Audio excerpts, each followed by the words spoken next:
Good morning my dear students. मैं आपका SST अध्यापक शुभम तिवारी, माया ज्ञानोदय संस्कार एकेडमी बिरधा ललितपुर से आप सभी कक्षा 8 के विद्यार्थियों का आज की इस वीडियो क्लास में बहुत बहुत स्वागत करता हूँ। विद्यार्थियों, जैसा कि पहला लेसन इतिहास का हमारा समाप्त हो चुका है और हम दूसरे लेसन की ओर आज आगे बढ़ रहे हैं। पहले लेसन जो था यूरोपीय शक्तियों का भारत में आगमन, तो विद्यार्थियों यहाँ इस लेसन में हम सभी ने यह जाना कि यूरोपीय शक्तियों में किन किन देशों के व्यापारियों ने यहाँ पर आकर के अपना व्यापार स्थापित किया और किस किस मार्ग द्वारा वह व्यापार किया करते थे। इसके पश्चात कब और किस नाविक या समुद्री यात्री द्वारा कौन से देश की खोज की गई और नए समुद्री मार्गों की खोज उन्हें क्यों करना पड़ा। दूसरी चीज, भारत में यूरोपीय व्यापारियों की होड़ क्यों लगी रही। यूरोपीय व्यापार भारत में किस प्रकार से होता था, फैक्ट्रियाँ क्या कहलाती थी, एजेंट क्या कहलाते थे और उनका कार्य क्या हुआ करता था। इसके बाद विदेशी कंपनियों ने भारत में व्यापार को जमाने के लिए, स्थापित करने के लिए कौन कौन से तरीके अपनाए। तो विद्यार्थियों, इस लेसन से हमने यह इन सभी के बारे में अध्ययन किया। आइए दूसरे लेसन की ओर आज हम बढ़ते हैं। हमारा दूसरा पार्ट है आज विद्यार्थियों कौन का भारत में अंग्रेजी राज्य की स्थापना।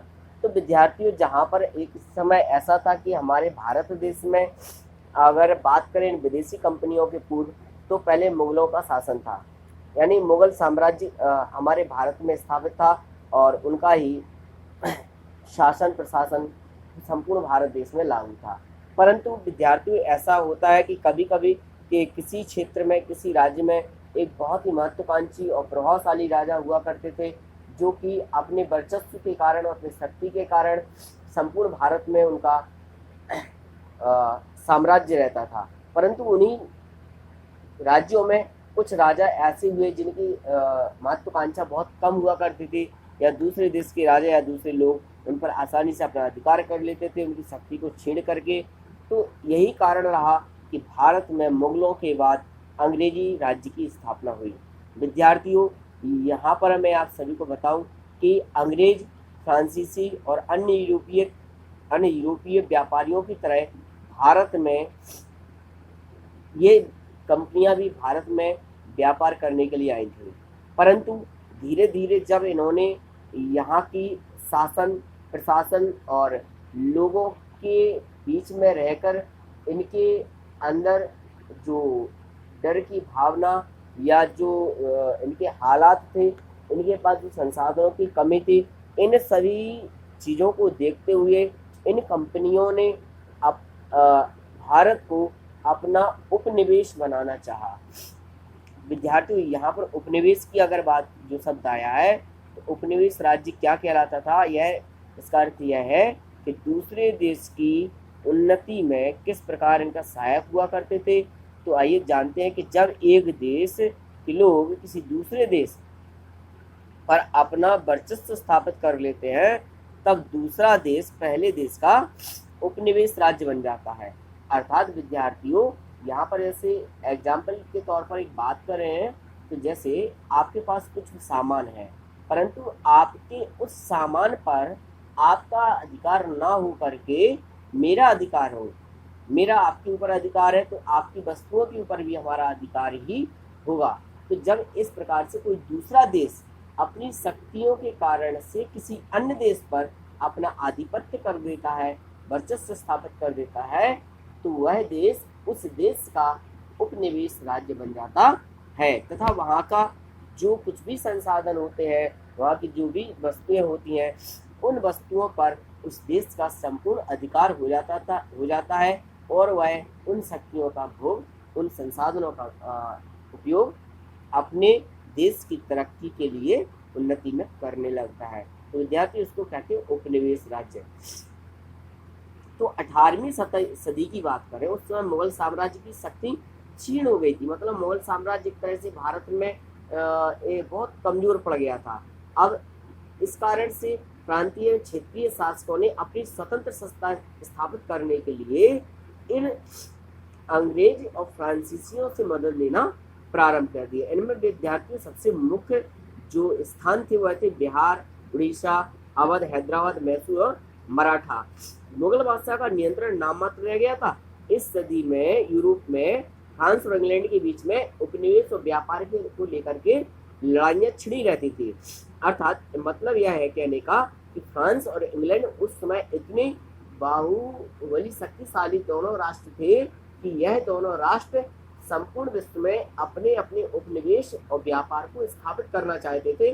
इस कारण से इन दोनों के मध्य में आपस में लड़ाइयाँ होती रहती थी, युद्ध होते रहते थे। अब चूंकि होता क्या था कि इन दोनों देशों के जो व्यापारी थे उन्होंने व्यापार में इतना अधिक मुनाफा कमा लिया था कि उनका अपने देश की सत्ता में भी वर्चस्व रहता था और वहाँ के राजा लोग भी अपने देश की व्यापारी कंपनियों को हर प्रकार से मदद भी किया करते थे। तो यही कारण था कि दोनों कंपनियों के मध्य में यार युद्ध लगा रहता था, होड़ लगी रहती थी कि अधिक से अधिक देशों में अपने उपनिवेशों को स्थापित किया जाए और अधिक से अधिक देशों से कच्चे माल या अन्य संसाधनों का उपभोग करके अपने देश की उन्नति में उनको प्रयोग किया जाए। तो विद्यार्थियों आइए जानते हैं कौन से कारण है कि भारत को अंग्रेजों ने अपना उपनिवेश राज्य क्यों बनाया। देखिए कोई भी कंपनी या कोई भी व्यापारी कभी भी किसी भी विद्यार्थी यहाँ पर मैं बताना चाहूँगा कोई भी कंपनी कोई भी व्यापारी किसी भी राज्य या स्टेट या देश में अपने व्यापार को क्यों स्थापित करता है, वहाँ पर क्या क्या उन्हें संसाधन उपलब्ध होते हैं जिस कारण से वह वहाँ पर व्यापार करने के लिए प्रयास करता है, सोचता है। तो विद्यार्थियों अंग्रेजों ने भारत में ऐसा क्या देखा कि भारत को उपनिवेश राज्य बनाने की इच्छा उनके मन में जागृत हुई। तो आइए चर्चा करते हैं उन बिंदुओं पर जिन कारण से अंग्रेजों ने भारत को अपना उपनिवेश राज्य बनाना चाहा। तो सबसे पहली बात पॉइंट है, इंग्लैंड में औद्योगिक क्रांति के दौरान कारखाने लग गए थे, अतः वह भारत को सिर्फ कच्चे माल की पूर्ति का साधन बनाना चाहते थे। विद्यार्थियों जैसा कि अंग्रेजी राज्य की स्थापना भारत में हुई, पहले अंग्रेजी कंपनियों का केवल भारत में यह था कि अधिक से अधिक मात्रा में कच्चे माल को सस्ते दामों पर खरीद करके अपने देश में ले जाना, उस कच्चे माल से विभिन्न प्रकार की वस्तुओं का निर्माण करना और फिर उन्हें यहीं आकर के या अपने देश में महंगे दामों पर बेचना और अधिक से अधिक मुनाफा कमाना, यह उनका मुख्य उद्देश्य था। तो इसीलिए चूंकि भारत में कच्चे माल के जो संसाधन थे वो पर्याप्त मात्रा में थे, साथ ही साथ इंग्लैंड ने यहाँ का बना सस्ता कपड़ा और दूसरे सामान भारत को ऊंचे दामों में बेचना चाहता था। मतलब यहाँ जो भारत में कपड़ा उद्योग था उसको सस्ते मूल्य पर खरीद करके दूसरे सामान को अधिक से अधिक दामों पर बेचना चाहता था, जिससे भारत में बुना कपड़ा यूरोप में बेचकर मालामाल होते रहे। तीसरा पॉइंट, वे भारत के कई जरूरी फसलें उगवाकर उन्हें दूर दूर बेचते थे, जैसे नील, पटसन, अफीम, गन्ना, चाय, कहवा आदि ऐसी फसलें थी कि भारत में इन्हें उगाते थे और उगाने के बाद इन्हें अन्य दूसरे देशों में दूर दूर जाकर के बेचते थे, जिससे अधिक मुनाफा कमाते थे। चौथा, उन्होंने व्यापार की ये सब चीजें लाने और ले जाने के लिए भारत के महत्वपूर्ण क्षेत्रों में रेल लाइनें बिछाई, सड़कें बिछाना भी शुरू किया। इनके लिए वे लोहा, कोयला आदि खनिजों की खदानें खोदना चाहते थे, वह जंगल से लकड़ी का व्यापार भी करना चाहते थे, ये भी कारण रहा। पांचवा कारण क्या था, यह सब करने के लिए उन्हें भारत में जगह जगह अपने अधिकारी रखने और भारत के लोगों पर अपना नियंत्रण बनाने की जरूरत महसूस हुई। तो विद्यार्थी यहाँ पर अंग्रेजों ने इन सभी कारणों से भारत को अपना एक उपनिवेश राज्य स्थापित करना चाहा। चूंकि किसी भी देश से किसी भी संसाधन को उपयोग अगर करना है किसी भी देश के लिए या किसी व्यापारी के लिए, तो सबसे पहले उस व्यापार में उसे अपने एजेंट बनाने की जरूरत है ना, जिनके माध्यम से वह उस सामान की आपूर्ति को कर सकते हैं।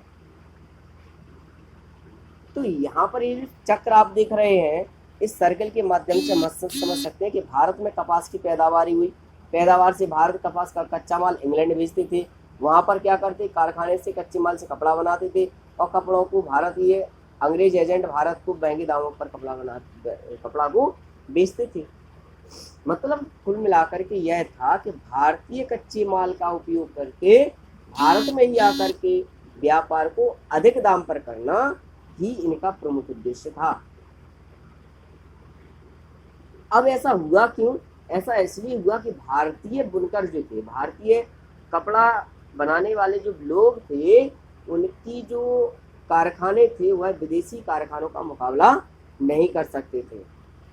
यहाँ पर हाथ से बुनाई की जाती थी, जबकि वहाँ पर मशीनों का उपयोग करके कम समय में अधिक से अधिक माल को निर्माण किया जाता था।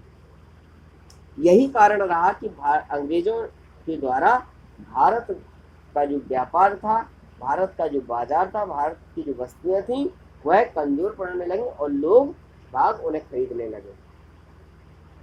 विद्यार्थियों, तो इस टॉपिक पर आगे चर्चा करने के लिए कल पुनः आप सभी के समक्ष वीडियो क्लास के माध्यम से जानकारी पहुंचाने का प्रयास करूंगा। तब तक आप सभी के लिए बहुत बहुत शुभकामनाएं। आप हमारे साथ वीडियो क्लास में जुड़े, अपने अध्ययन को जारी रखते हुए बनाए रखें, ताकि आप अधिक से अधिक ज्ञान प्राप्त कर सकें। आप सभी को हमारी ओर से ढेर सारी शुभकामनाएं। आप सभी का बहुत बहुत धन्यवाद।